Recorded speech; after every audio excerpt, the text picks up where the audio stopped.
Sound take 7 action.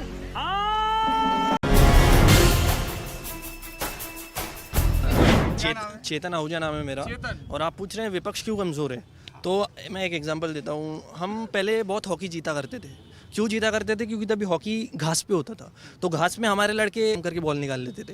हाँ, spin होती थी। और अब हॉकी हम क्यों नहीं जीतते? क्योंकि अब वो एस्ट्रो टफ पे होता है। बात तो सही है। वहाँ पे मतलब ऑस्ट्रेलियंस चाहिए जो शोल्डर पुश मारे, ये करे, थोड़ा रफ खेले, तो हमारे लड़के वो नहीं खेल पाते। तो पॉलिटिक्स की हॉकी भी अभी बदल गई है सर। पहले कांग्रेस क्या किया करती थी? इस जात का एक नेता ले लिया, इसको ये ले लिया, इसको उप प्रधानमंत्री पद दे दिया, मगर क्यों? कुछ ऐसा कर लिया। पर फिर बीजेपी आई, उन्होंने एक एजेंडा चलाया। जैसा आडवाणी जी ने एक रथ यात्रा निकाली थी राम मंदिर के लिए, अचानक लोगों का उनको एक मतलब सपोर्ट मिला। तो रुको जरा, सबर करो, बोला धक्का बुक्की नहीं करने का, आराम से लेने का। हाँ, 88 पे आ गए। फिर मोदी जी आए, और आपने देखा होगा हमारा देश कम्युनिकेटर्स का देश है। कांग्रेस के पास कम्युनिकेटर नहीं है सर। आप देखते होंगे, आप कोई गांव में जाते होंगे तो गांव की शादी में सबसे ज़्यादा वो आदमी का इंतजार करते हैं लोग जो एक मज़ा जमाता है, रंग जमाता है। अरे बाप रे, ये तो धोती खोल रहा है। मतलब रंगनाथ नहीं है कांग्रेस के पास, और बीजेपी के पास रंगनाथ बहुत बड़ा वाला है, बड़ा वाला है। इस सज्जन को क्या तकलीफ है भाई कि वो सबसे बड़ा रंगनाथ है। उसको अगर खड़ा कर दिया आपने 2004 में शपथ ली थी, हाँ, वो ठीक है, वो रंगनाथ बहुत बड़ा वाला है सर। तो कांग्रेस को रंगनाथ ढूंढना पड़ेगा जो इससे ज्यादा रंग जमाए। हमने भी सोचा था इसकी माँ की चुत कुछ तो करेंगे, तो इधर से अपन भी चालू हो जाएंगे। लोग की भेन की चुत पूरा मूड खराब कर दिया तुम्हारी माँ का भोसड़ा। सोचा था कुछ तो करेंगे भेड़ चोत। अभी आप देखते होंगे जहां भी जाते हैं मोदी जी, वो 370 को इस तरह से उछालते हैं कि भारत माता की जय जनता नारा लगाती है। मतलब सब सम्मोहित हो जाते हैं, मेस्मराइज जिसको बोलते हैं अपन। हम भारतीयों का टैलेंट जिस सफेद कपड़ा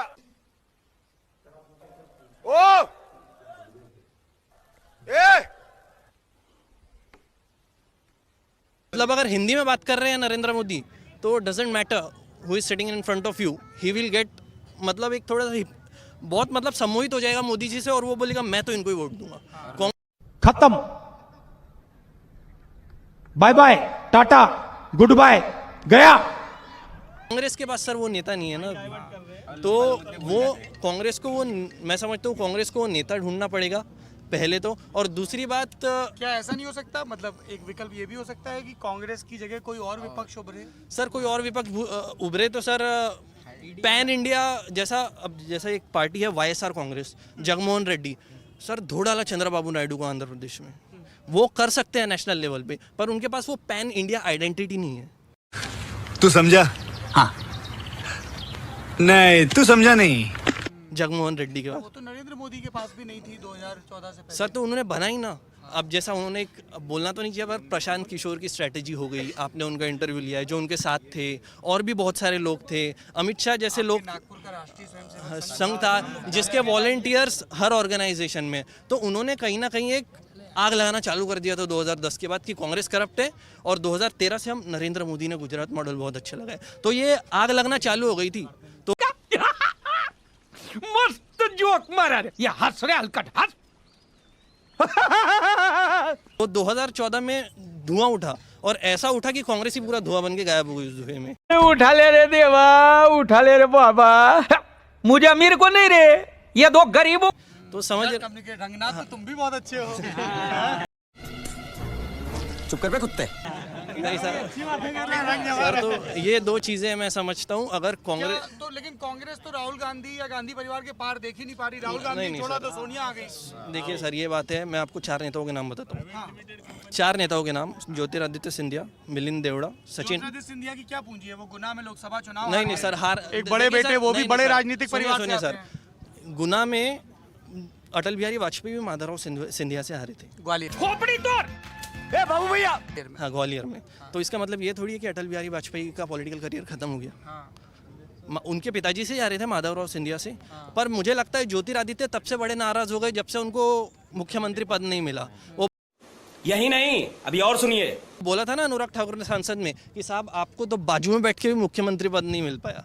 पहले राहुल गांधी के बड़े बाजू में बैठते थे पर सीएम बन गए। नहीं, मैं आपसे जानना अरे बाप रे, ये तो धोती खोल रहा है। चाहता हूँ कि आपको क्यों लगता है कि Jyotiraditya Scindia will be the right choice? Jyotiraditya क्योंकि वो सर पहली बात यंग है और यंग होना, यंग तो राहुल भी थे। नहीं सर, सुनिए देखिए सर, यंग है।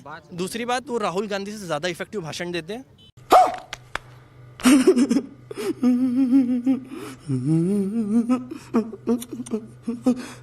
उनकी लोग सुनते हैं। मध्य प्रदेश में कांग्रेस की सरकार बनाने में उनका बहुत बड़ा रोल है। उतना ही बड़ा रोल सचिन पायलट का है राजस्थान की सरकार बनाने में।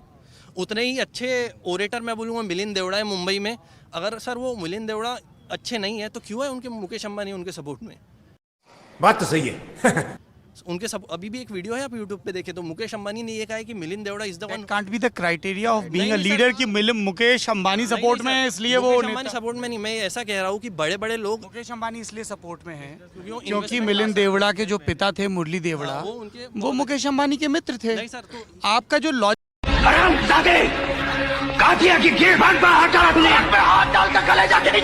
है ना कि एक कांग्रेस में लीडरशिप उभरनी चाहिए, उसमें जो आप नाम गिना रहे हो सर तो का वही माइनस पॉइंट है, जो लायक है उसको वो पोस्ट नहीं मिल पाता। लायक को पोस्ट हाँ, नहीं पोस्ट नहीं मिल पाता।